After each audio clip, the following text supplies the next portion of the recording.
The morning sun had barely risen when the shrill ring of the phone shattered the calm of Christmas morning. I groggily reached for the handset, expecting a cheery holiday greeting. Instead, I was greeted by the irate voice of Evelyn, my mother-in-law. "Laura, it's an emergency." Evelyn's voice was laced with manufactured panic. "What's wrong?" I asked, my heart racing with concern. "It's my water bill. I pay monthly, but my niece pays quarterly. It's unfair. I need Tom to call the utility company right now."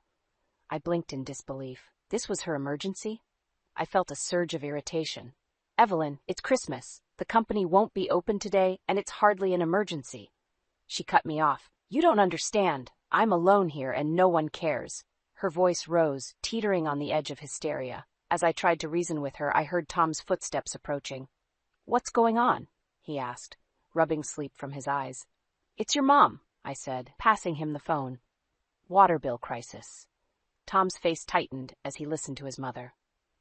I could hear her shrill voice through the phone, her words dripping with guilt and urgency. After he hung up, I couldn't hold back my frustration. "Why do you let her manipulate you like this, Tom? It's Christmas, and she's talking about water bills." Tom's expression hardened. "She's just lonely, Laura. We need to be there for her." "But there's a limit, Tom. She's taking advantage of your kindness." Our argument escalated, voices rising in anger and frustration. In the midst of our heated exchange, I noticed an email notification on Tom's phone from his sister, Anne. Curiosity piqued. I opened it and felt my blood run cold. The email was a chain of messages where Evelyn had been spreading vile rumors about me to the family, painting herself as the victim of my supposed neglect. I confronted Tom, my voice shaking with rage. "Look at this. She's been lying about me to your family. This is the lonely woman you're defending." Tom read the messages, his face paling. I had no idea," he stammered. The realization hit me like a wave. Evelyn was not just a nagging mother-in-law, she was a manipulator who had been actively working to turn my own husband's family against me. On this Christmas morning, amidst the twinkling lights and unopened gifts, a cold, hard resolve settled in my heart. Evelyn had crossed a line, and it was time for her to face the consequences of her actions. In the cold aftermath of the Christmas confrontation, memories of Evelyn's past intrusions began to surface like unwelcome ghosts.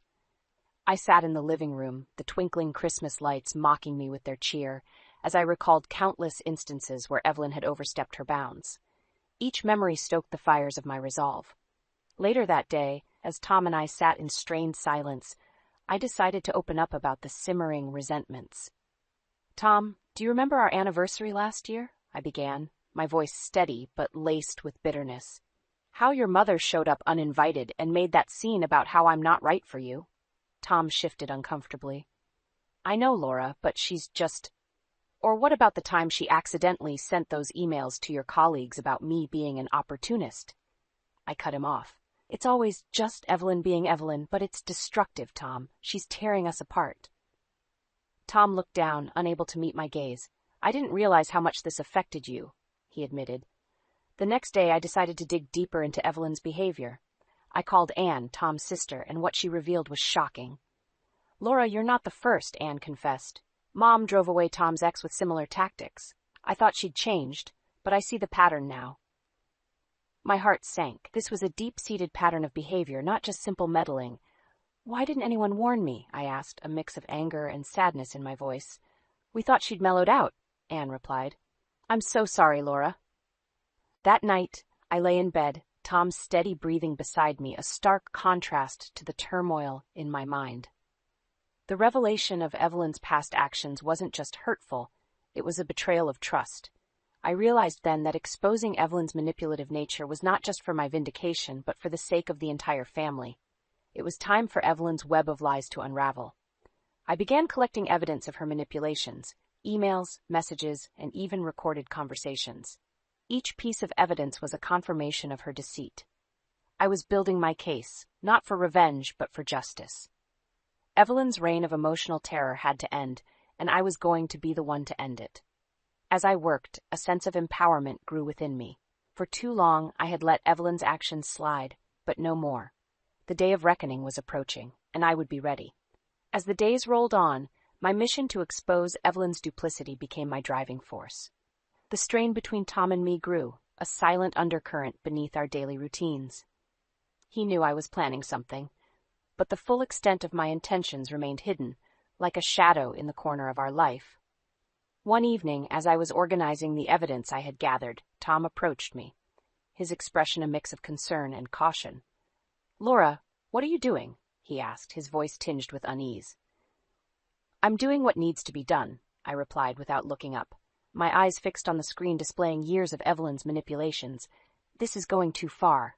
It's becoming an obsession," Tom said, his voice rising in frustration. "Can't we just talk to her, try to work this out?" I turned to face him, my resolve stealing my voice. "Talk to her? After everything she's done? No, Tom. She needs to be held accountable." Tom sighed, the weight of our predicament pressing down on him. "I just don't want this to tear us apart." But the wedge Evelyn had driven between us was already too deep, and I knew there was no turning back. The opportunity I was waiting for presented itself a week later. Evelyn called, feigning sweetness, inviting us over for a family dinner. "It's time to clear the air," she said, her voice dripping with false sincerity. I accepted her invitation, knowing this was the moment to reveal the truth. The dinner was set in Evelyn's meticulously decorated dining room, the table adorned with fine china and crystal glasses. Family members chattered nervously, sensing the underlying tension. After the main course, as everyone settled, I stood up, my heart pounding with a mixture of fear and determination. "I have something to say," I announced, my voice steady. The room fell silent, all eyes on me. I locked eyes with Evelyn, who looked back at me with a smirk, confident in her untouchable matriarchal status. But as I began to unveil the evidence of her deceit, her smirk faltered. I recounted every manipulation, every lie, every instance of her cruelty. The family listened in stunned silence, their expressions shifting from disbelief to shock. Evelyn tried to interrupt, to spin her web of lies, but the truth was irrefutable. The mask she had so carefully crafted over the years was finally slipping, revealing the monster beneath. As I spoke, I felt a catharsis, a release of years of pent-up frustration and hurt. This was not just for me, but for every person she had wronged. When I finished, the room was heavy with a deafening silence. Evelyn sat there, exposed and defeated, her usual commanding presence reduced to a mere shadow. The aftermath of the dinner revelation was like the quiet after a storm. Evelyn's once unassailable position in the family was now deeply shaken. The family, once under her spell, began to see her in a new, unflattering light. In the days that followed, I received calls from various family members, each expressing their shock and gratitude. "I had no idea," said Tom's cousin, her voice heavy with disbelief. "She always seemed so sweet to me." Tom, however, was conflicted. He was torn between his loyalty to his mother and his newfound understanding of her true nature. "I just can't believe she would go this far," he said one night, his voice laden with sorrow. "It's hard to see the truth when it's hidden behind a mask," I replied softly, my hand finding his. "But now we know, and we can't unsee it." As the family grappled with the new reality, I felt a mix of triumph and sadness. The victory was bittersweet. Evelyn had been exposed, but at the cost of fracturing the family she had so tightly controlled. Then came a surprising turn. Anne called to tell me that Evelyn wanted to meet me, alone. "She says she wants to apologize," Anne said, skepticism in her tone. I hesitated, but my curiosity got the better of me. I needed to see Evelyn, to understand why she had done what she had. We met at a neutral cafe, a public place where the dynamics of power were different from the familial walls that had once bolstered her authority. Evelyn was already there, sitting rigidly, her usual air of command replaced with something that resembled humility. "Laura, she began, her voice trailing off, uncharacteristically uncertain. "Why did you do it, Evelyn?" I asked, cutting to the heart of the matter. "Why all the lies, the manipulation?" She sighed, a deep, weary sound. "I was afraid," she confessed. "Afraid of losing Tom, afraid of being alone. You were taking him away, and I just couldn't handle that." Her words were like pieces of a puzzle falling into place.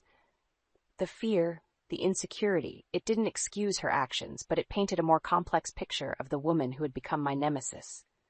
"I understand fear," I said slowly. "But what you did, Evelyn, it wasn't just fear, it was destructive." "I know," she whispered, her eyes downcast. "And I'm sorry, truly sorry." I looked at her, this woman who had caused so much pain, and realized that holding on to anger would only continue the cycle. I accept your apology, Evelyn, but things can't go back to how they were. As I left the cafe, I felt a weight lift off my shoulders. The past couldn't be changed, but the future was still ours to shape. And as for Evelyn, her journey to redemption was just beginning, a path she would have to walk alone. In the weeks that followed, the dynamic within Tom's family shifted. The once unquestioned authority Evelyn held was now a subject of scrutiny. Family gatherings, once dominated by her presence, had a new, tentative atmosphere, as if everyone was relearning how to interact without her overbearing influence. Tom and I, meanwhile, found a renewed sense of unity. The ordeal had tested us, but in its wake we discovered a deeper understanding and respect for each other. "I'm sorry I didn't see it sooner," Tom said to me one evening, his eyes filled with regret. "You were right about my mother." "It's not about being right," I replied, taking his hand. "It's about us and our future. We're in this together, remember?" Evelyn, for her part, had become more withdrawn. The revelation of her actions and the subsequent apology had taken a toll on her, stripping away the facade she had maintained for years. She was no longer the matriarch reigning over her family. She was just a woman, flawed and humbled. But the true test came during the next family event, a birthday party for Tom's nephew. It was the first large gathering since the dinner confrontation. As we arrived, I could feel the eyes of the family on us, a mix of curiosity and apprehension in their gazes. Evelyn was there, noticeably quieter, her usual flamboyance subdued. Throughout the party, I watched her interact with family members, noticing the careful, almost timid way she engaged with them. It was a stark contrast to the domineering woman I had known. Then, unexpectedly, she approached me. "Laura, may I have a word?" she asked, her voice lacking its former certainty. We stepped aside, away from the buzz of the party. "I just wanted to say thank you," she said, her eyes meeting mine, "for showing me the mirror. I've lost a lot, but I needed to see the truth." Her words took me by surprise. The Evelyn standing before me was a shadow of the woman who had caused so much turmoil. In her place was someone vulnerable, someone seeking redemption. "I hope you find peace, Evelyn," I said, my voice soft but firm. "But remember, trust is earned, not given." As the party continued, I reflected on the journey we had all undertaken. The path to healing was long and uncertain, but there was hope. Evelyn's fall from grace had been her own doing, but in her downfall, there was a chance for change, for her and for all of us. As Tom and I left the party, hand in hand, I realized that while the echoes of the past would always remain, our future was ours to write. And in that future, there was room for growth, understanding, and maybe, just maybe, forgiveness.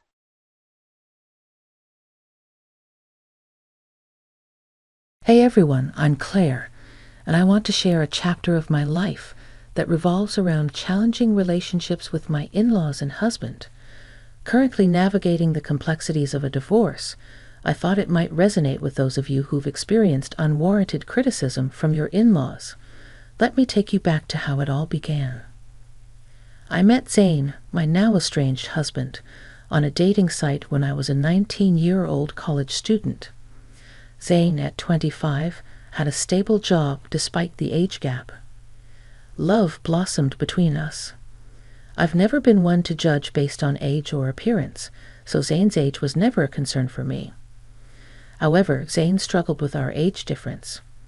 He often questioned, "Why are you with me, Claire? I don't understand. I'm so much older than you. You could find someone your own age who's better suited for you." Yes, I could, but I don't want to. I fell in love with you, and age doesn't matter to me, I reassured him. Despite my assurances, Zane struggled to believe me, revealing deep-seated self-esteem issues that may have contributed to his single status. Determined to prove the authenticity of my feelings, I embarked on the journey to demonstrate the depth of my love for him. Throughout our entire relationship, I refrained from letting Zane spend money on me. While I wasn't a broke college student, I wasn't rolling in wealth either. Despite my financial constraints, I made sure to buy him gifts and cover my own expenses. Each time, I held a modest job, so I wasn't destitute. Zane seemed to appreciate these gestures. Regrettably, Zane's low self-esteem persisted, and he continued to doubt the authenticity of my love, despite my best efforts to be supportive and understanding. His mistrust shattered my heart. It wasn't until the first 2 years had passed that I discovered the root of Zane's self-esteem issues. Meeting his parents, Michael and Molly, shed light on his struggles. Michael, Zane's father, had experienced a stroke of luck, winning the lottery and dramatically improving their lives. They purchased an extravagant house and secured their future with the remaining funds. However, Michael and Molly carried an air of superiority during our initial encounter. Michael boasted, "Not everyone can make it big like me. I was a hard-working man, and look where it got me. Do you know how uncommon it is to win a huge lottery? The chances are very low, but I did it on the first try." They took pride in their decision-making skills, insinuating that Zane, despite completing college, would never match their financial success. Molly hinted that Zane's previous partners were gold diggers, leaving as soon as their financial situation improved. The couple openly questioned Zane's ability to make sound choices. This attitude infuriated me. Zane's parents indirectly accused every girl he dated of being interested only in his money. Over time, Zane internalized these beliefs, contributing to his insecurities. The continuation that I too was a gold digger became a humiliating part of the narrative. Fed up with the unjust assumptions, I decided to defend both Zane and myself. "I'm sorry, but I have to disagree with you.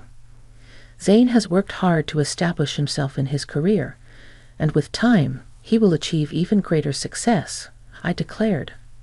Michael rebutted, "Well, that doesn't change the fact that women only want him for money. The money we have is ours, but Zay does co-own the house. Ultimately, it will be his when we pass. Let me tell you, every time they see our $200,000 house, I swear these girls see dollar signs in their eyes. I can't vouch for Zane's past relationships, but I'm certainly not in this for the money. I love your son, and that's the reason we're together." "I have no interest in your house," I asserted. "Don't worry, Claire. Sometimes it's challenging to accept that people can be successful and live in nice houses. You live in a small rented apartment with roommates. After spending time around our house, you might start desiring it too. It's just a matter of time," Molly remarked. Michael and Molly's comments were pushing my anger to the brink. I was on the verge of exploding. Zane heard it all but chose not to respond or defend himself, steering the conversation in a different direction. His nonchalant attitude surprised me.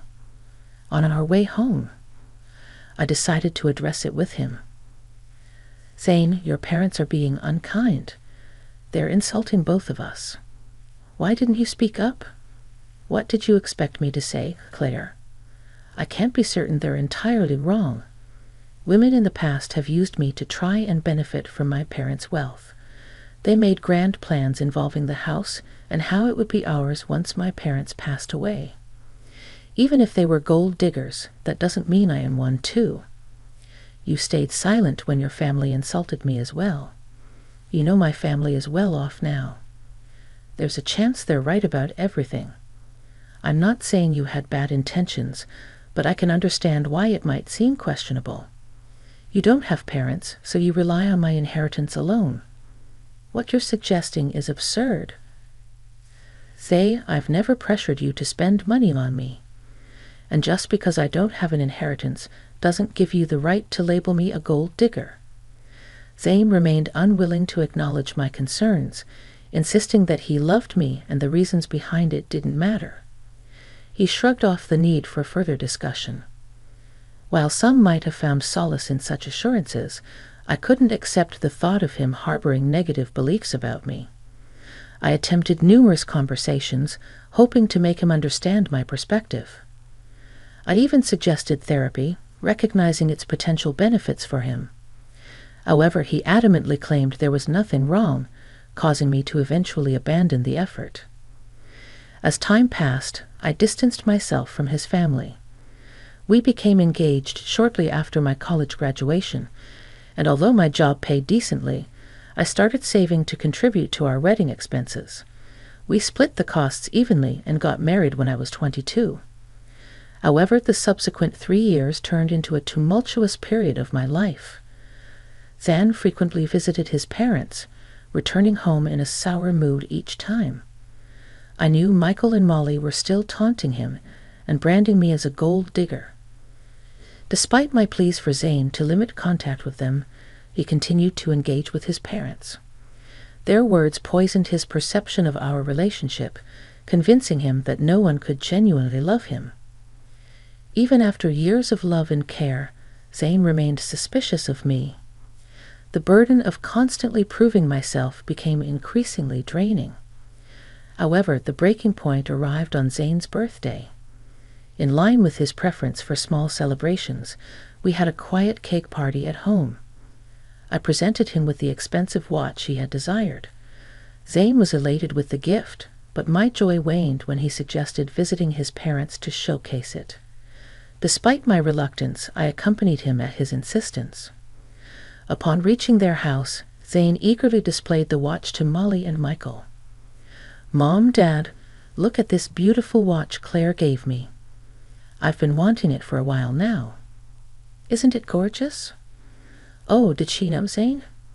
It seems she does love you after all. We were quite concerned for a while there." "Don't get carried away, Michael. She's a gold digger. She married our son because we own a $200,000 house. Let's not forget the facts." "Yeah, you're right. I almost forgot that the house is the only reason Claire married Zane." "Excuse me? Why do you think I married your son for your house?" "Well, you were just living in an apartment after working for 4 years. Besides, Zane is so much older than you. Why would you marry him unless you want something from him? I'm sure our house was always an attraction, if not his money. I married your son because I love him. All your theories about my gold-digging intentions are wrong. Zane knows the truth, and he will tell you that, won't you, Zane?"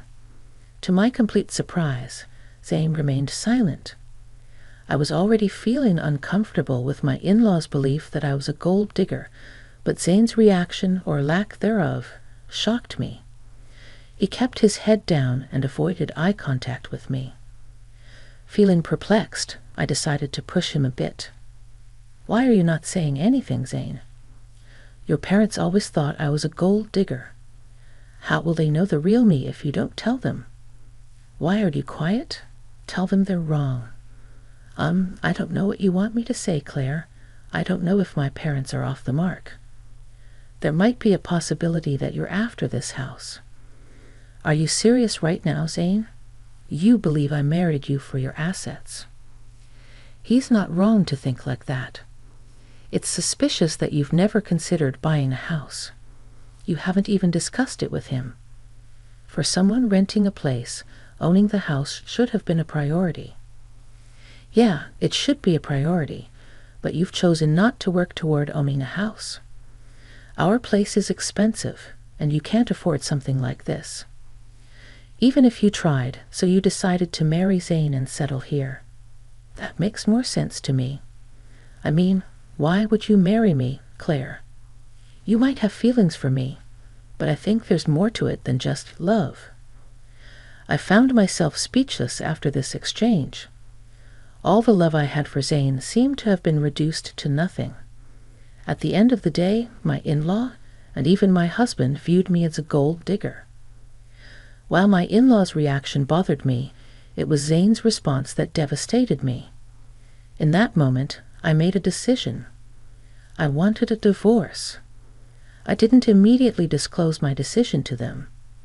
I waited for the right time. So when Zane and I returned to our place, I contacted a lawyer and initiated the divorce process. The lawyer assured me that the papers would be ready within a week.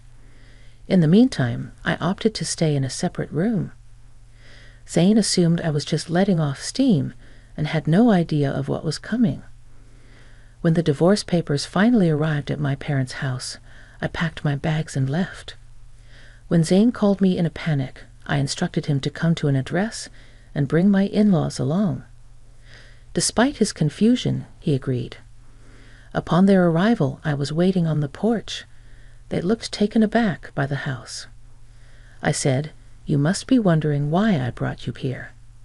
It's a beautiful house, isn't it? No one can compare their house to this. It costs around $2 million in today's market. Pretty expensive, but worth the money. There's also furniture with an added value of millions. What is this place, Claire? I don't know why you have access to such a house. Why don't you guys come in so that we can talk?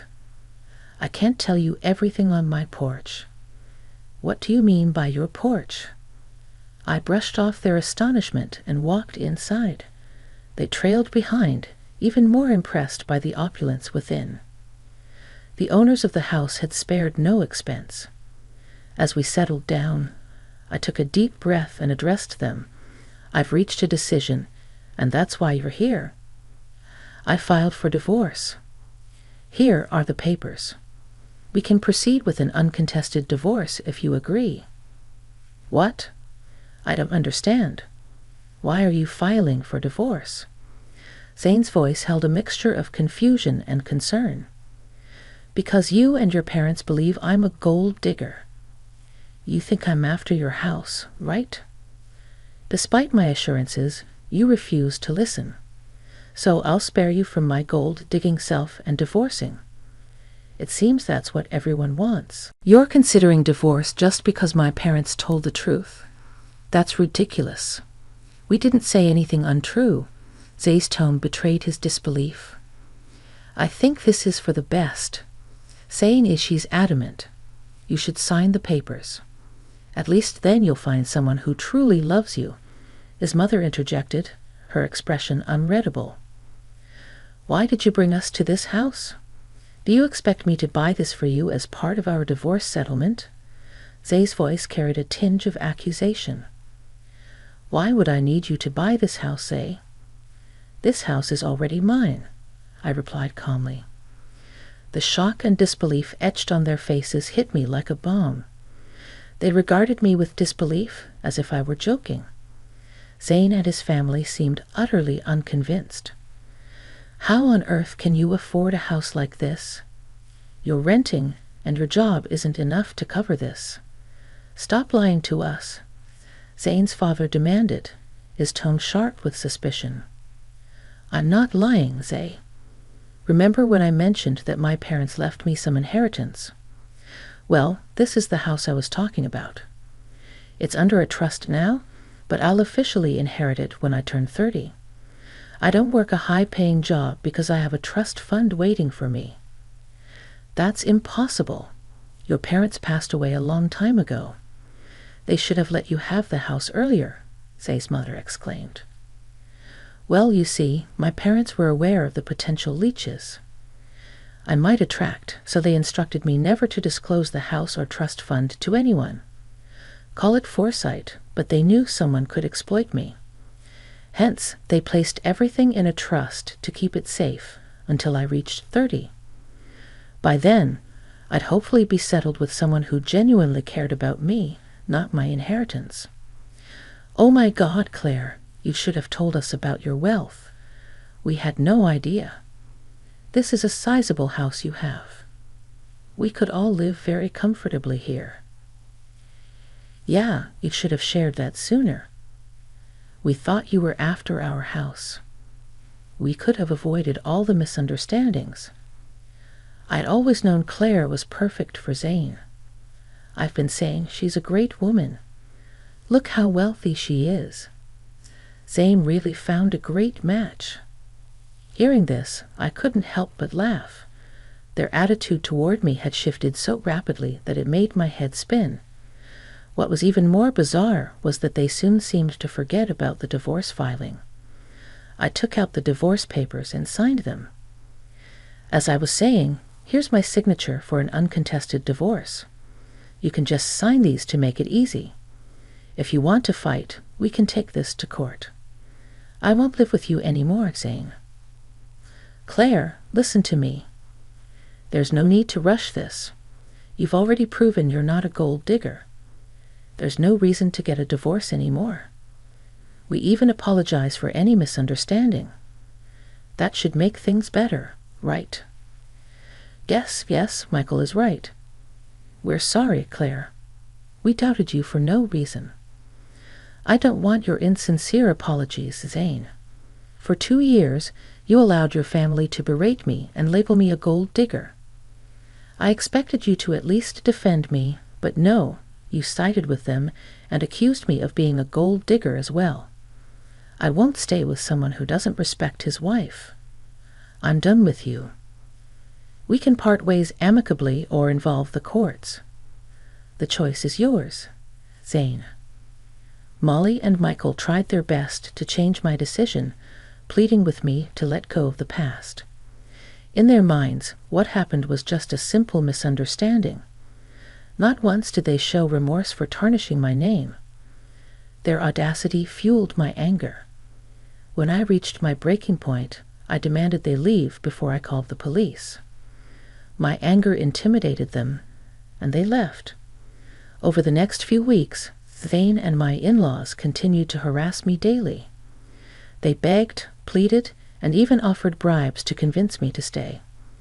Their belief that I could be swayed with money only intensified my fury. It revealed that they still considered me motivated by financial gain. The irony was that, as Zane co-owned the house with his parents, I was entitled to half of his share. This realization fueled their desperation for reconciliation. Despite their attempts, I remained steadfast in my decision to part ways. I relocated all my belongings to my parents' house, asserting my right to stay there even before officially taking ownership. Zane and the in-laws persisted in reaching out, prompting me to change my number entirely. I wanted to avoid their constant attempts to contact me from unfamiliar numbers. Zane attempted to discuss matters at my workplace, but security was informed and asked him to leave. Zane still hadn't signed the divorce papers, holding out hope for a change in my decision. Nearly a year has passed since I initiated the divorce proceedings, with only a year or less remaining before the legal process concludes. I've managed quite well on my own, living independently. I've found happiness and financial stability. While I've gone on dates, I'm not considering anything serious at the moment. According to a cousin of Zane's, they are apprehensive about paying me my entitled share of the house. Legal fees are piling up, and their savings are insufficient. Zane is even pushing for a sale, harboring resentment toward his parents for the upheaval in his life. At this point, I simply don't care and only want to be free from that toxic family.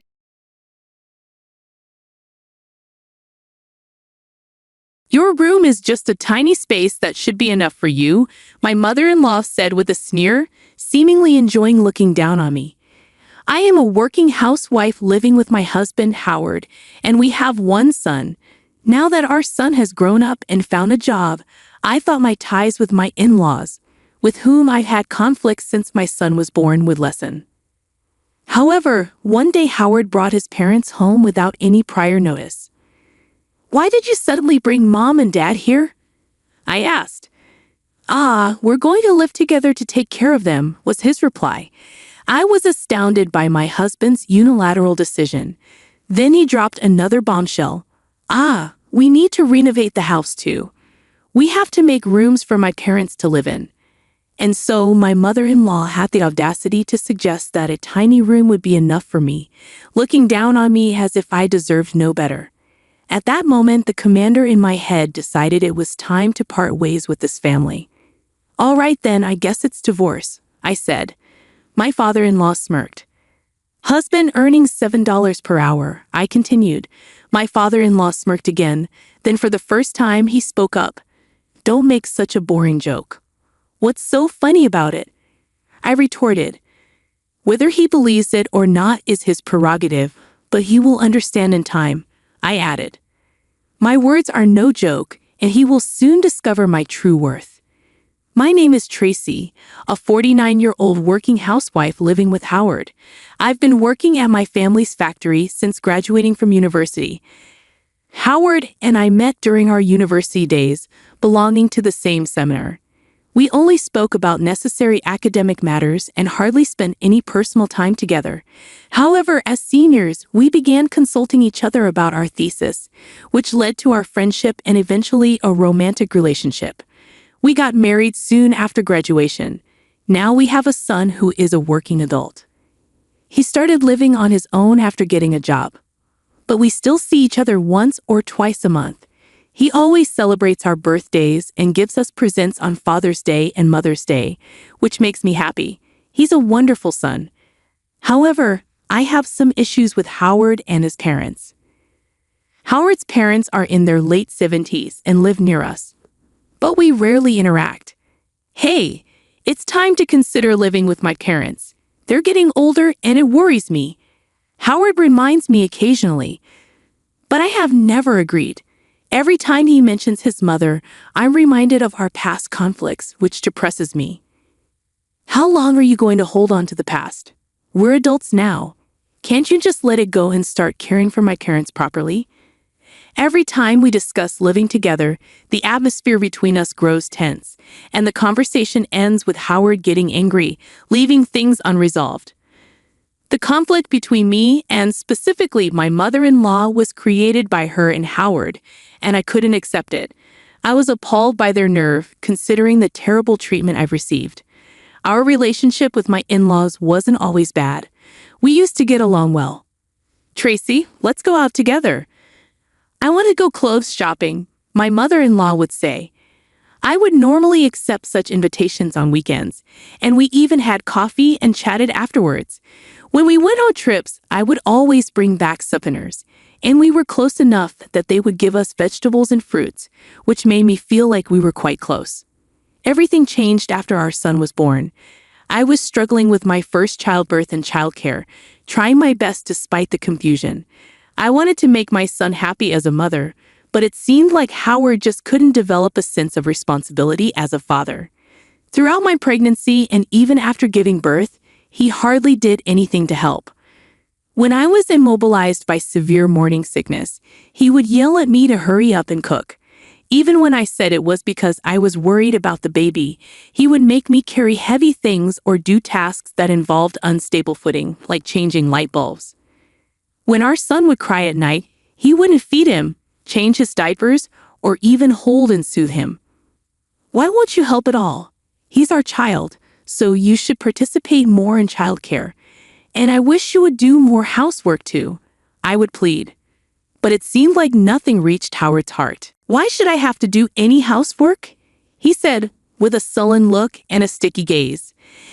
If I couldn't finish cleaning or have dinner ready by the time Howard got home because I was too busy, he would say, "You're just inefficient. A wife who can't even keep the house is useless. Take care of things around me properly. You're worthless," hurling verbal abuse at me. I was overwhelmed with caring for our small son, who still needed constant attention, yet I was expected to also look after a fully grown adult. Every time Howard blamed me, it felt like thorns were being stuck into my heart. Not only Howard, but my mother-in-law became a source of stress too. I don't feel safe leaving it to Tracy alone, so I'll take care of raising the successor properly, she declared and started visiting our house frequently. It might have been her way of showing kindness, but it was a huge nuisance for me. "Tracy, your way of doing things is completely wrong. You need to redo everything." She would nitpick everything I did, joining Howard in criticizing me. "Howard's right. You're just not cut out for this. A terrible wife, right? I wish you could do things a bit more properly," she added. Even when I looked to my father-in-law for help, with their unsettling smiles, he remained indifferent, never scolding them or showing any affection for his grandson. Feeling unsupported by anyone, I became increasingly isolated within my in-laws' family. The only reason my spirit didn't break was because of the support from my own family. I spent days gritting my teeth and enduring, grateful for the help from my parents, siblings. Then one day, Howard's company went through layoffs due to poor performance, and he was among those let go. Supporting a family of 3 on my income alone was challenging. My parents offered support, helping us manage. Somehow, I couldn't keep relying on them. I introduced Howard to my father's factory, which manufactures specialty parts, and he started working there as a part-timer.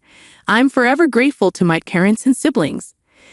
Despite our financial struggles, my mother-in-law's harassment only escalated. "Mother-in-law, we don't need a useless daughter-in-law like you," mocked like this. There were times I wanted to leave, not just once or twice, but I couldn't bear the thought of taking my son away from his father, so I endured. As time passed and my son grew up, my mother-in-law's visits decreased. It seemed she didn't like that her adolescent grandson, now going through his rebellious phase, wouldn't listen to her anymore. Although it irked me, the decreased frequency of her visits and the consequent reduction in stress were a relief. It was as if her absence confirmed how much of a stressor she had been to me. I even felt moved by the peace I could finally enjoy. Though we became estranged from Howard's family, Howard himself seemed to visit them often. However, the problem wasn't entirely gone. Howard remained a part-timer, and I continued to support our household financially. One day, when I was relaxing at home, the entrance became unusually noisy. Then rough footsteps approached. Howard was supposed to be at work. Could it be a burglar? As I braced myself, the living room door opened, and I was taken aback by the person who appeared. Howard, who was supposed to be at work, came back home, bringing his parents with him. "What about work? And why did you suddenly bring Mom and Dad here?" I whispered so that his parents couldn't hear. He looked at me with a bewildered expression, as if I was saying something absurd. "You wouldn't agree to live together, so I had to bring them here. You wouldn't say something as terrible as kicking them out, right?" His continued irrational decisions gave me a headache, and I pressed my hand against my temple. His parents sat on the sofa as if they owned the place, flipping through TV channels with the remote. No matter what I said, they wouldn't listen, but I couldn't just let them stay. The hurtful words my mother-in-law had said in the past played in my head. Even though I didn't want to remember them, living together would mean facing that kind of stress every day. The mere thought filled me with a vague fear of going insane. "We need to renovate the house too. We have to make rooms for my parents to live in." "Are you serious?" Despite my astonishment, Howard laughed with his parents.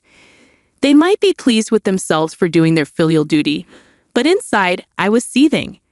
"What? It's only natural to take care of one's parents. You, as my wife, should do your part properly." His words made my mother-in-law nod in agreement, looking pleased. I pinched the bridge of my nose in frustration, trying not to let my expression fall apart in front of his parents, but it seemed impossible.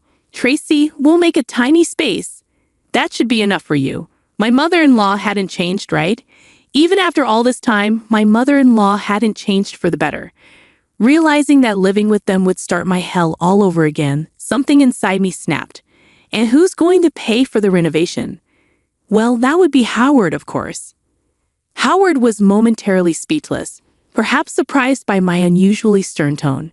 My mother-in-law answered for him, but her response made me tilt my head in confusion. Howard, working part-time, couldn't possibly afford such a large expense.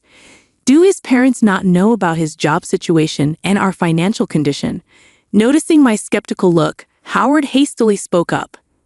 "Of course, after all, I'm the breadwinner here." While his mother beamed at his words, I felt both disappointed and empty. Breadwinner? Such lies would surely be exposed eventually. All right then, it's divorce. With a husband earning $7.92 per hour, I can't deal with you all anymore. "What are you saying? What do you mean by hourly wage?"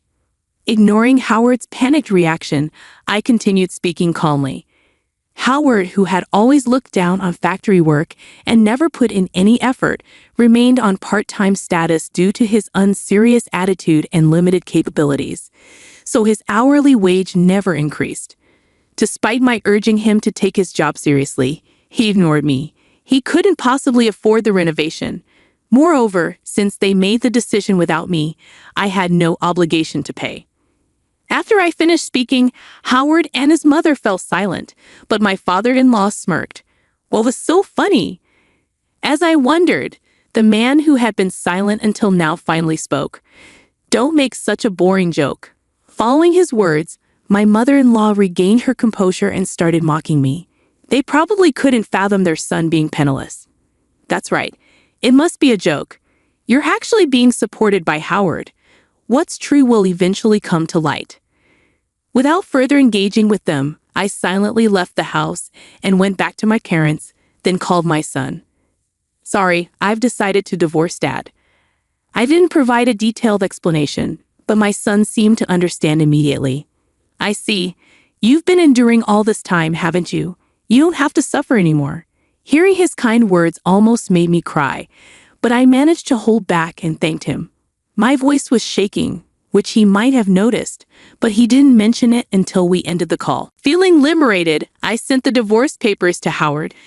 A few days later, he called me. "Don't joke around. What's this divorce paper for?" I wasn't joking at all. I was completely serious. No matter what he said, it was the manifestation of my intention to divorce. He was very loud, but the timing was perfect. I was discussing things with a lawyer, so I decided to call him in. However, he didn't come alone. For some reason, his parents also came with him. Anticipating that their presence would complicate matters, I had already decided on the divorce, so I wasn't about to start watching their faces and acting all nice now. "I don't intend to divorce just because you sent me this." He tried to return the divorce papers to me, but I had no intention of accepting them. Their opinions seemed to differ, as his parents mockingly said, "What are you talking about? Just get divorced already." His father didn't say anything but grinned and nodded as if agreeing with his mother. My prediction of complications was spot on. They wouldn't even discuss dividing assets without saying, "We can't give Howard's precious." They wouldn't even discuss dividing assets. Assets to someone like you, making a proper conversation impossible. Every time I tried to speak, my in-laws would rudely interrupt with their selfish chatter. They were always self-centered, but they'd become even more stubborn and unwilling to listen as they aged. Howard seemed overwhelmed and didn't try to stop them. Even the lawyer advised them to listen, but they wouldn't. Eventually, we decided not to divide any assets. However, this was the beginning of my in-laws' downfall. My family has been wealthy since my grandfather's generation, owning not just one but several large factories. My great-grandfather, the founder, made sure his children and grandchildren wouldn't struggle by gifting us shares during his lifetime. Moreover, when Howard was laid off, my concerned parents hired me with a position and gifted me additional shares. Thanks to dividends, my annual income was about $1 million. On the contrary, Howard had no savings, so not dividing assets actually worked in my favor. If they had listened, there might have been a different path for them. I never mentioned this in front of him, though. This is how we got divorced.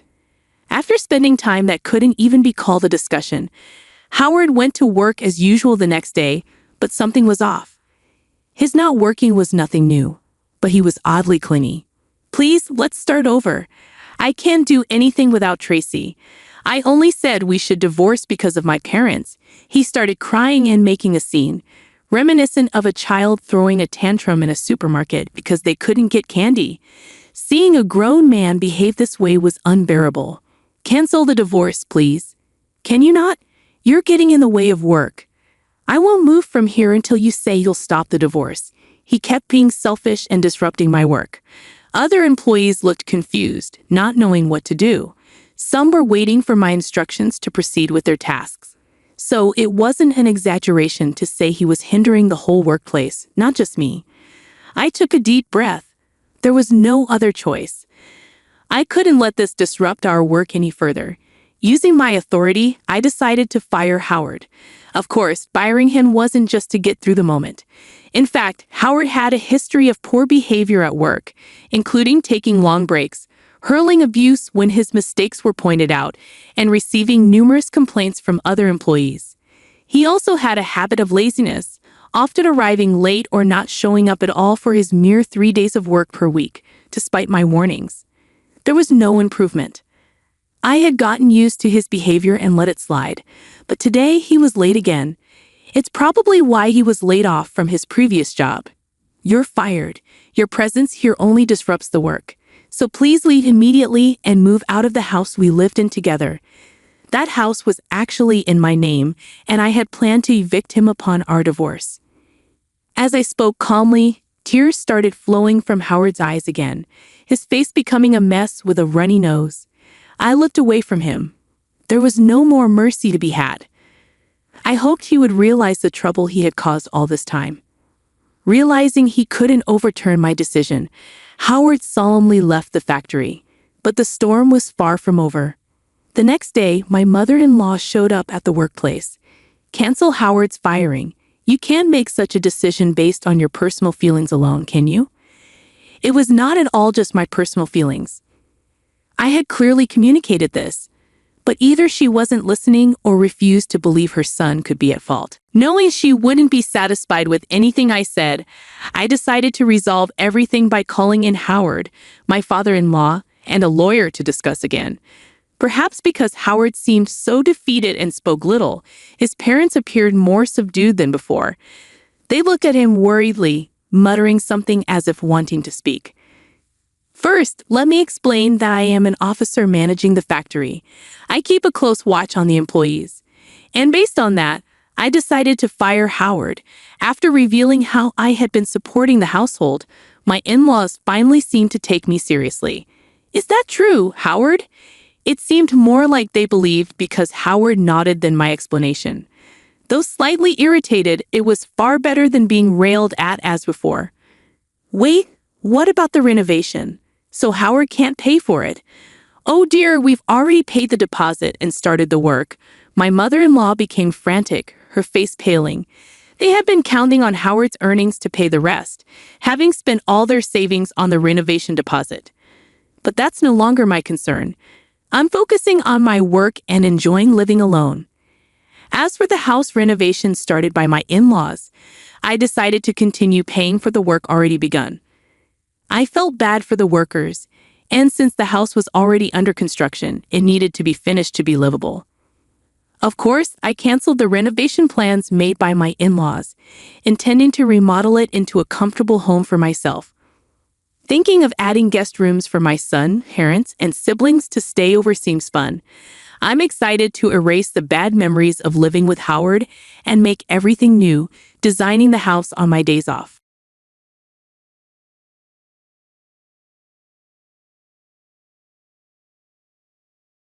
I regretfully forgot my wallet again, so I asked if my friend could cover the bill.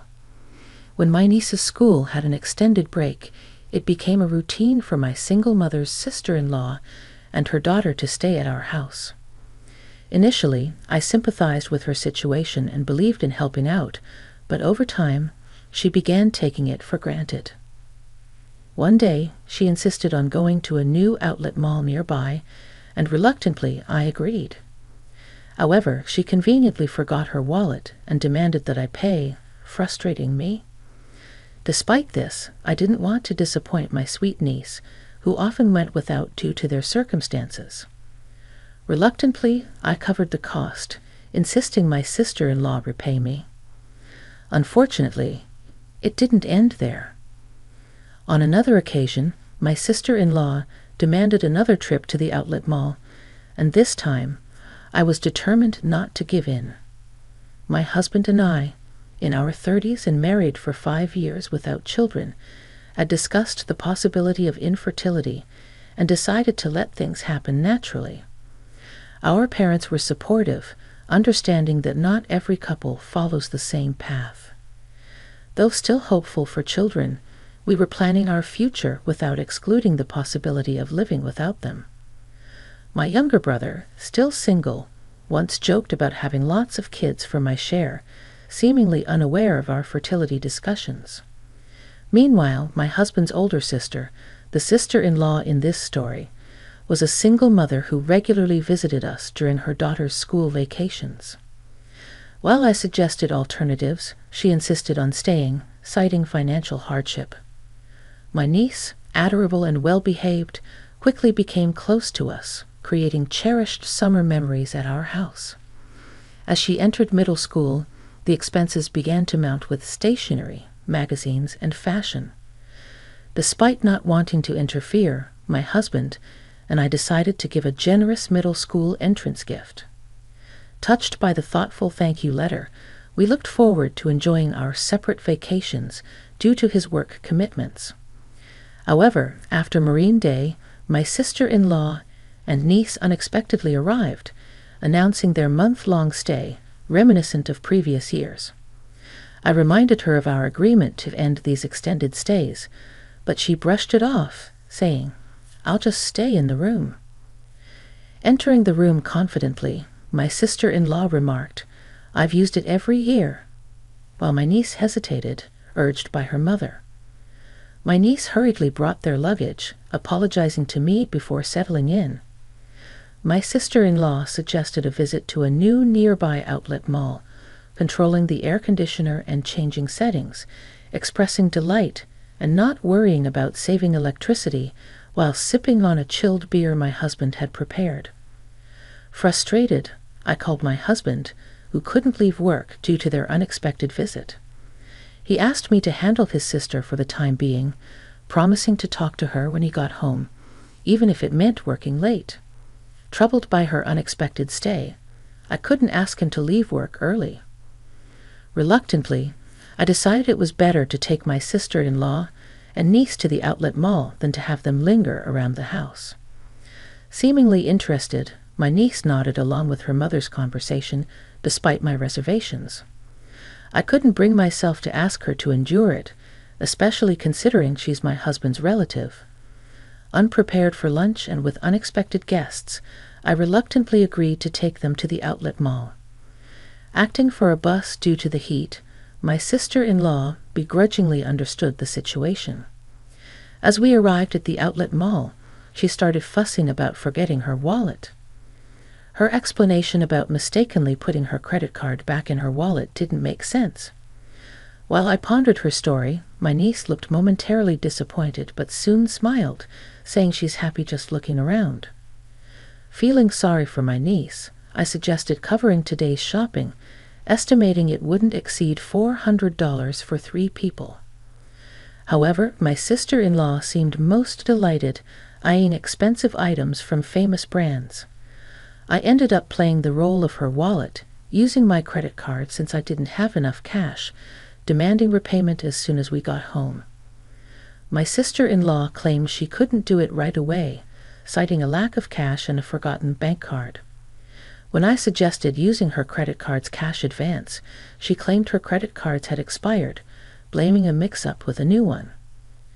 I pressed her for proof, incredulous that she had allowed her cards to expire 3 months ago. She explained that she had panicked and switched wallets when her old one broke, making an honest mistake.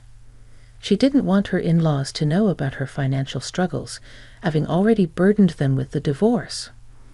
I found it challenging to be too harsh with my sister-in-law, especially since she promised to repay me. Once back at her house during that summer, she stayed with us for about a month. While my niece eagerly helped with housework and expressed interest in cooking, my sister-in-law assumed a more demanding mother-in-law-like role, questioning the delay in lunch and criticizing our approach to saving electricity. My sister-in-law never contributed to housework and complained twice as much as anyone else. With her and my niece's presence, daily chores expanded to doing laundry for 4 people. When I mentioned the no air conditioning rule, complaints tripled. Frustrated, I asked my sister-in-law for help in hanging the laundry. But she dismissed it, insisting that being in the sun affected her skin and demanding an expensive sunscreen brand. After a month of enduring this, my sister-in-law finally left with my niece. However, when I asked her to repay the money she owed, she refused, claiming she couldn't do it before payday. Persistent in my demands, I eventually sent a certified letter as proof. When my niece discovered her mother hadn't repaid the money, She revealed that her mother had been receiving financial support from her ex-in-laws since the divorce. My niece promised to take responsibility and repay me from the financial support her mother received. She also expressed concern about her mother's increasingly sloppy lifestyle, embarrassing her. This situation fueled my anger towards my carefree sister-in-law. With my niece approaching high school and college expenses looming, I felt compelled to teach my sister-in-law a lesson. Taking advantage of the school break, my sister-in-law and niece stayed with us again. Immediately upon arrival, my sister-in-law demanded a trip to the outlet mall, claiming she needed winter clothes. Sensing a potential repeat of her carelessness, I had already contacted some allies. After about 2 hours of shopping, my sister-in-law called, admitting she forgot her wallet and requested I cover the cost. Half of me thought it was typical, while the other half was exasperated. Claiming that my niece wasn't feeling well, and we had already gone home, I declined to cover her expenses.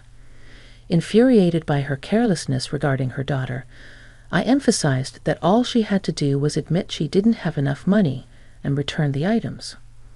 Why did I have to cover the expenses for her shopping? Regardless, I needed to proceed with my plan. I informed her that I would be back soon after dropping my niece off at home. She questioned the time frame, and I mentioned I had just reached a new nearby bus stop, indicating it would take another hour using public transportation. Surprisingly, she accepted this without demanding a taxi, making me suspicious that she might be up to something. She likely didn't want to risk me not coming back if she complained too much. An hour later, I arrived at the designated store with my collaborators. My sister-in-law was there, arms full of clothes and bags, instructing the staff to add more items. It seemed she planned to shop even more while awaiting my return. When I greeted her with an apology for the delay, she was surprised to see familiar faces beside me.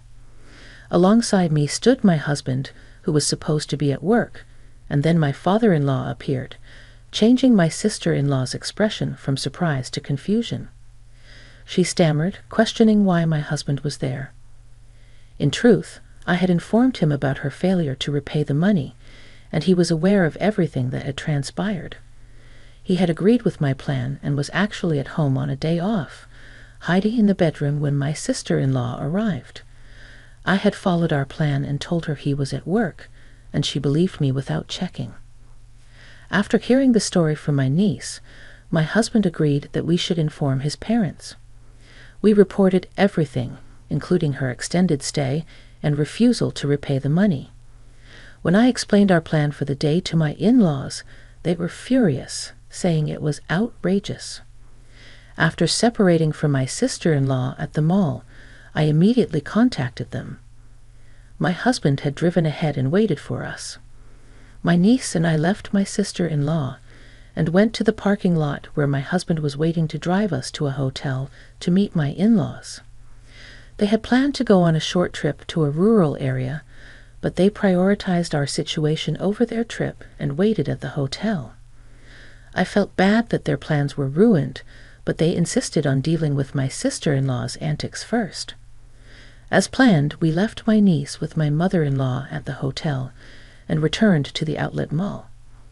When we confronted her, my sister-in-law furiously accused me of being cheeky for someone who was just a wallet to her. However, my husband and father-in-law took away all the clothes and bags she was holding. My husband retorted, "What are you doing? Don't return my clothes. They're not yours if you're not paying for them." My sister-in-law hesitated for a moment as my father-in-law returned the items to the store staff. My husband then dragged her out, and as he pulled her arm, she screamed, "It hurts. Let me go. Someone help. He's attacking me." Realizing she couldn't overpower him, she started accusing my husband of being a villain. My father-in-law, who had returned from explaining to the store, pulled out something from his jacket pocket.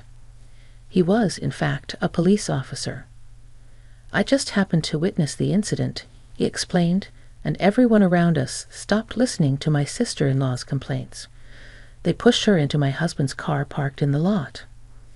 After reporting her actions to my in-laws, my father-in-law immediately checked her bank account. My niece knew where the passbook was, so they checked at my sister-in-law's house while she was away. The in-laws had been providing her with a monthly stipend, believing her claim of wanting to save the divorce settlement money for my niece's future. However, the entire amount was withdrawn on the day it was deposited, leaving a zero balance. The account in my niece's name, supposed to contain the divorce settlement, was almost empty because my sister-in-law didn't receive alimony due to her fault in the divorce. She also withdrew the child support from her ex-husband immediately after it was deposited. Furthermore, she confessed to not working, despite telling her parents she was. She spent her days leisurely using the support money and child support. The divorce settlement money she claimed to save for my niece was spent on her lifestyle. When it ran out, she planned to make me buy designer goods and sell them for cash. She even boasted about how well-known Target outlet items sold. My father-in-law hung his head in shame and apologized to us. Despite feeling sorry for my father-in-law, I showed them a video as evidence. It captured my sister-in-law red-handed. Whenever she and her daughter stayed with us, my husband's and my belongings mysteriously disappeared. It was too coincidental to happen every time, and more items vanished with each visit. Without proof, I couldn't accuse her, but I kept an eye on her. After she didn't repay the money I had fronted, I couldn't watch her all the time, so I installed hidden cameras in our rooms. Multiple times during her stay, she seemed to be searching our room when I was out. Finally, she began to blatantly steal. Just before leaving, there were times when she had checked the location many times and would go straight to her destination and steal what she was looking for. With practiced skill, she knew exactly where to go, swiftly taking specific items like my jewelry and my husband's luxury watch. The cameras caught her in the act, even capturing her face as she didn't notice them. My father-in-law, a police officer, was visibly furious, saying it's shameful to have a criminal in the family. He was overwhelmed with anger and sadness. When confronted, my sister-in-law brazenly claimed she had already sold the stolen items. My father-in-law instructed us to file a police report and submit the video as evidence. However, we were hesitant about turning in our own family. It's not a crime among names, right? We don't count someone who exploits kindness and repays generosity with evil as family, my husband said as he started the car engine. My sister-in-law asked, "Where are you taking me?" My father-in-law answered, "To the police, obviously." She screamed as if it was the end of the world, begging us for mercy. She tried to destroy my phone, claiming it would erase the evidence, but I informed her it was just a copy and the original was safe at home. She resigned to silence when she realized she had no escape. She pleaded, "I'll repay the money, just don't take me to the police." It's not just a matter of getting your money back. The stolen items had sentimental value. It wasn't just about the money. My jewelry I bought with my first salary, gifts from my husband, and heirlooms from my late grandmother. The same went for my husband's luxury watch. But we worried about what would happen to my niece if her mother became a criminal. We thought my in-laws would take care of her, but it would hurt her to know her mother was a thief. So for my niece's sake, we proposed not to file a report if she kept her promise to repay us. My father-in-law agreed to ensure she kept this promise. She had to repay a set amount each month earned through her own labor. If she failed, we would immediately file a report. I told him that I had recorded the entire conversation as suggested by my father-in-law for evidence. My sister-in-law had no way to deny or forget what was said. She had no choice but to hang her head in the face of the reality that "I don't know. I didn't say it. I forgot" was no longer valid. Later, she was taken back to her parents' house by my father-in-law. We received an apology from my in-laws later. They admitted they have been too lenient due to their love for their granddaughter and their daughter's manipulations. They realized they had spoiled her too much and vowed to re-educate her strictly. My sister-in-law, who had always been pampered, thought it was her due. After getting engaged, she quit her job to become a housewife. Even though it was difficult to get a job again after the divorce, my sister-in-law herself confessed that she thought she was only working part-time, but in reality, she wasn't working at all. After her divorce, she didn't even attempt to work, saying she didn't want to be associated with unfashionable older women. My father-in-law, knowing she was too sheltered, arranged for her to work at a company owned by his acquaintance. The owner was strict but fair. She struggled with basic manners and language, and her salary was managed by my mother-in-law, used to repay us. My sister-in-law and her daughter moved out of the house left by her ex-husband and now live under strict supervision with her parents. My niece is becoming a more responsible person, helping her grandparents. She plans to stay with them during the winter break, but looks forward to visiting us during the spring break. My husband and I are excited for her next visit. As for my sister-in-law, regardless of any change in her, she is not welcome in our house. We both agree it's best to avoid unpleasant feelings.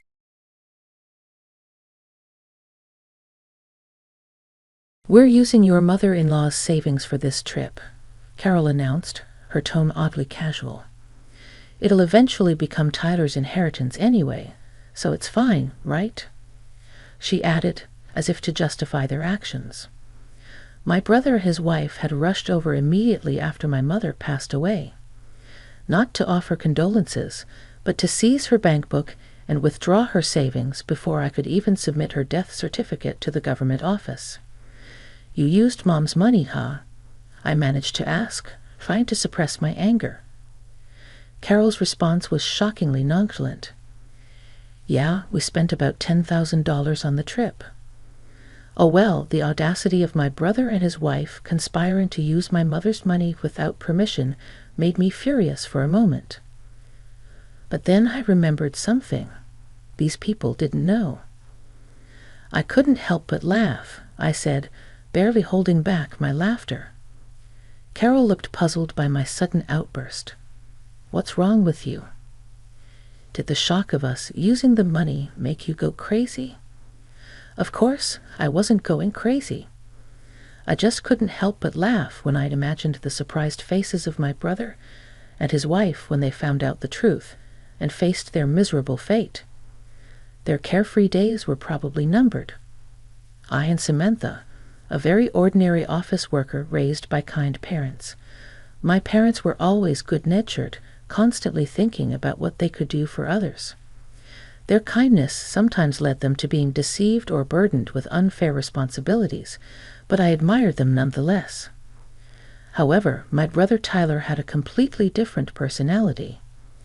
He was always calculating what was beneficial for him and acted accordingly. To him, our parents, who would go out of their way to help others, were incomprehensible.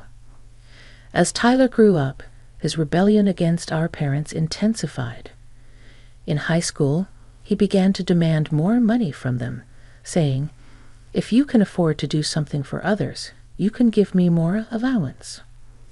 Despite accepting Tyler's personality, our parents never changed their beliefs. Their unwavering character only frustrated him more. Tyler's negative feelings towards our parents only grew stronger in college. Taking advantage of the fact that our parents paid for his tuition, Tyler spent his college days partying and eventually failing a year, causing them trouble. Parents should naturally devote themselves to their children, right? Or can you only be kind to others, but not your own family? Tyler would argue, justifying his selfish behavior.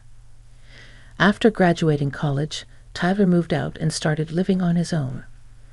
Although he left home without notice, he complained that living a decent life on his first paycheck seemed impossible for him. He kept returning to our parents' house for living expenses before heading back to his own place. Concerned about him, Our parents kept giving him money whenever he asked. When I finally got a job, I decided to support our parents financially in place of Tyler. Samantha, it's your hard-earned money, so you can use it however you like, my parents said. Despite their words, I continued to give them money, treating it as their grocery expenses. This routine continued for several years. Tyler, who only showed up to ask for money, unexpectedly invited me and our parents to a restaurant to talk. When we arrived, a beautiful woman was sitting next to Tyler. "Dad, Mom, Samantha, let me introduce you. This is my girlfriend, Carol," Tyler said, and Carol nodded politely. "I've decided to marry Carol. We'll be busy preparing for our wedding and our new life together, but I hope you'll support us," Tyler said. I initially thought Tyler meant support in terms of caring for Carol, but it became clear that his idea of support was entirely different. He asked our parents to cover the expenses for his wedding and their new home. Knowing our parents' inability to refuse help, Tyler skillfully persuaded them to foot the bill for everything. Even after the wedding and the purchase of their new home, he continued to rely on them for money. Carol, his wife, grew accustomed to this lifestyle and began living more extravagantly. However, this lavish lifestyle was short-lived. Our father's health deteriorated, and he was hospitalized. Even with insurance, hospital stays are expensive. To ensure our retired parents wouldn't struggle financially, Tyler had to reconsider his reliance on them. I proposed to my brother that we both shoulder the burden of the hospital bills. You've been living at home and receiving assistance from Mom and Dad, and you've had a fair share of financial support from them too, right? This is the time for us to step up and help them. I reasoned, but my brother didn't see it that way. "Why should I?" he retorted. "It's Dad's fault for not taking care of his health. He neglected himself while always helping others. That's his responsibility." Following that conversation, my brother stopped visiting our parents' house altogether. Neither he nor Carol, his wife, made a single visit to our father while he was in the hospital. It was my mother and I who desperately took care of him until he passed away. Even when we informed them of our father's death, they didn't offer any assistance with the funeral arrangements. They briefly showed up at the funeral, but failed to greet our relatives properly before leaving. Our relatives looked at them with disdain, but they seemed indifferent. My mother, who had bravely taken on the role of chief mourner during the funeral, began to lose her energy after the funeral, clearly affected by the loss of my father. "Tyler M. has been feeling down lately. She wants to see you. Can you visit her at home sometime?" I asked my brother. After a brief pause, he responded, "By the way, what happened to Dad's inheritance?" "It all went to Mom. It seems they had decided that's what they would do when Dad was still alive." I informed him, realizing the gravity of the situation. I felt a foreboding sense of dread and immediately cautioned my brother. "Mom has control of the money now, right?" he inquired. "Yes, but listen carefully," I urged, sensing his intentions. "Mom is emotionally vulnerable right now. Don't even think about taking advantage of her financially, okay? I need you to come and support her. That's what's important." "What's the point of going if I can't get any money out of it?" "It's not worth my time," he retorted dismissively. Despite my insistence that we wouldn't be providing him with any financial assistance, my brother never set foot in our parents' house again. Then, just 6 months after our father's passing, our mother also succumbed. Despite her weakened state, my brother showed no concern upon learning of her death. He hurried back to our parents' house. I hoped he would fulfill his duties as the eldest son during the funeral, but to my dismay, he and his wife vanished as soon as it began. Frantically, I tried calling his cell phone, but it went straight to voicemail. In the end, I assumed the role of chief mourner in his absence, managing to navigate through the funeral proceedings alone. Several days later, I finally managed to get in touch with my brother. "Samantha, this is Carol," came the voice on the other end. "Where's Tyler?" I asked anxiously. "He's busy with boarding procedures and can't come to the phone," Carol replied casually. "Boarding procedures? Where are you?" "We're at JFK Airport. We're leaving the United States in a few hours," Carol said. My heart sank as I processed the revelation. "You're leaving the United States and going abroad?" "Yes, we're going on an international trip," Carol confirmed, devoid of any hint of remorse or regret. I was taken aback by my brother and his wife's swift decision to embark on an overseas trip immediately after our mother's passing. However, what Carol uttered next left me utterly astounded. "We're really grateful to our mother-in-law, you know. Thanks to her, we're able to enjoy this luxurious trip abroad," Carol remarked, her tone laced with casualness. Puzzled, I questioned, "What do you mean by that?"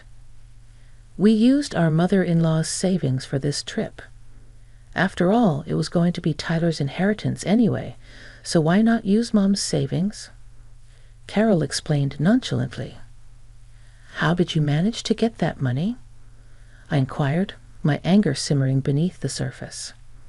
"We borrowed her bankbook and seal when we visited her house. We knew we wouldn't be able to withdraw money once the death certificate was submitted, so we hurried," Carol confessed, revealing the true reason behind their rush to her mom's house after her demise. "So you used Mom's money," I stated, trying to contain my frustration. Carol's response was surprisingly blaze. "Yes, we've already spent $10,000 on trip expenses.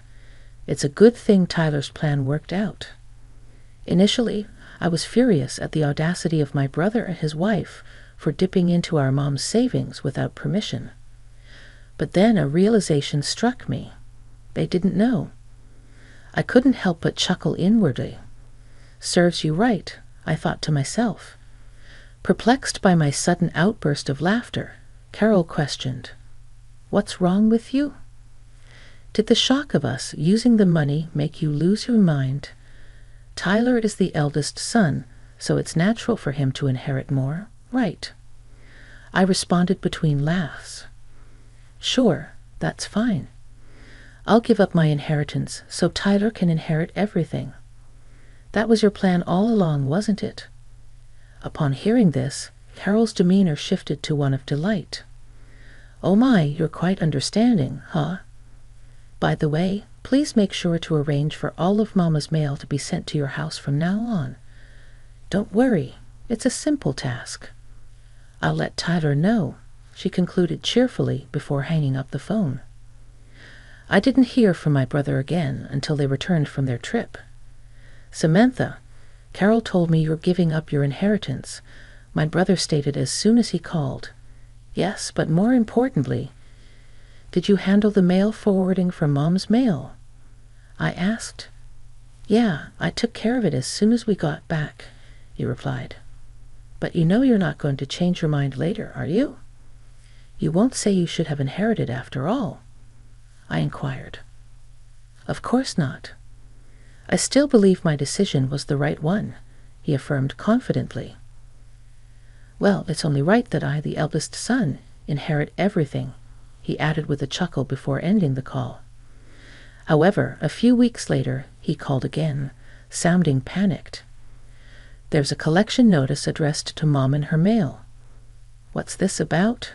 he asked anxiously. "Oh, is it from the bank?" I speculated our parents always wanted to help people in need and would accept any requests, including financial ones. As we delved into the matter, it became apparent that our parents had accumulated substantial debt, outweighing their savings, making inheritance a risky proposition that could potentially leave them in a dire financial situation. "Did you know about this?" my brother accused, his voice rising. "You knew Mom had debt, right? Why didn't you say anything?" "There was no point. What you're saying is meaningless," I retorted. "If I had known, I would have given up the inheritance too. That's impossible, he exclaimed. Why the hell is it impossible, Tyler? You took money from Mom's bank account to go on vacation, didn't you? I countered. So what? What does that have to do with giving up the inheritance? He shot back. It's a big deal. What you did is considered a tacit acceptance of the inheritance, I explained. It's a legal concept. Let me break it down for you so you can understand. I explained to my brother that by withdrawing money from our deceased family member's account for his own use before the inheritance process, it was legally seen as a tacit acceptance of the inheritance. I have never heard of such a thing, he rebutted. Of course not, I replied. Not many people would even consider using a deceased family member's savings for their own selfish desires, so it doesn't come up in conversation. You're just making stuff up because you want the inheritance for yourself. I have a lawyer friend, you know. They'll find out if you're lying, my brother threatened before abruptly ending the call. Later he called back, but this time his bravado was replaced by a sense of resignation. Samantha, you were right. I can't give up the inheritance now, he admitted. It seemed his lawyer friend had given him the same answer I did. Finally understanding the gravity of the situation, my brother realized that he had inherited not just assets, but also the debt our parents had accrued. Despite his protests, it became clear that he was partially responsible for the financial mess, having frequently begged our parents for money without knowing the extent of their debt. Desperate to find a way out of his predicament, my brother attempted to persuade me. Hey, Samantha, our parents are gone, and it's just us siblings now. Isn't this the time to join forces? He proposed. What do you mean by join forces? I questioned, wary of his intentions. I think we should work together to pay back our parents' debt. Now's the time to show our filial piety, my brother proposed, his tone almost pleading. I sighed heavily at his selfish suggestion, which felt like too little too late. What are you talking about? When Dad was in the hospital, I suggested we should help our parents together, but you pushed me away, I reminded him. I was busy at the time, he defended himself. Regardless of how busy you were, you didn't visit Dad in the hospital even once, and you didn't support our grieving mother afterward. I don't want to hear the words filial piety from someone like you ever again, I retorted, feeling a surge of frustration. With nothing left to say, I left my brother hanging. Have you ever done anything for someone else, Tyler? I know you took advantage of our kind parents, but there's no one who will help someone who can't do anything for others, even if they're family. But if you don't help me, Carol, and I can't pay back the debt by ourselves, are you going to abandon your brother? We're family, he pleaded desperately. When Dad was in the hospital, you abandoned him, saying it was his own fault for not managing his health. This time, using Mom's savings is your own fault, I countered, feeling the weight of disappointment settling between us. I regret that, okay? I've changed, my brother's voice pleaded through the phone. Have you? I still think you're just desperate to reduce your own debt. And even if you changed, the person you should apologize to is no longer in this world. It's too late, I interjected firmly, cutting him off before hanging up the phone. I had no intention of helping him after all the trouble he had caused our parents throughout the years. Burdened with debt and unable to live the carefree life they once had, Tyler and Carol's relationship quickly turned sour. However, living separately would only incur more expenses. Unable to afford even the moving expenses, they had no choice but to continue their married life together, bickering all the while. At first, they tried to save money and pay off the debt little by little from their salaries, but it didn't last long. Neither Tyler nor Carol could forget their luxurious lifestyle, and they would secretly spend money behind each other's backs, causing their debt to never decrease. As a result, they blamed each other for their inability to reduce the debt further, damaging their relationship. Their marriage continued to crumble in this vicious cycle. On the other hand, I finally found the time to properly mourn our parents. I remembered how, during our parents' funeral, countless attendees tearfully expressed their gratitude for the help our parents had provided them when they were in need. Realizing how many people our parents had helped made me feel even more proud of them. It was ironic that my brother, who had never shown any gratitude and had always caused trouble for our parents, ended up shouldering the debt that resulted from their acts of kindness. Even though they were drowning in debt, I still admired our parents for never giving up on helping others. With these thoughts in mind, I continued to pay my respects to our parents at the family altar every day.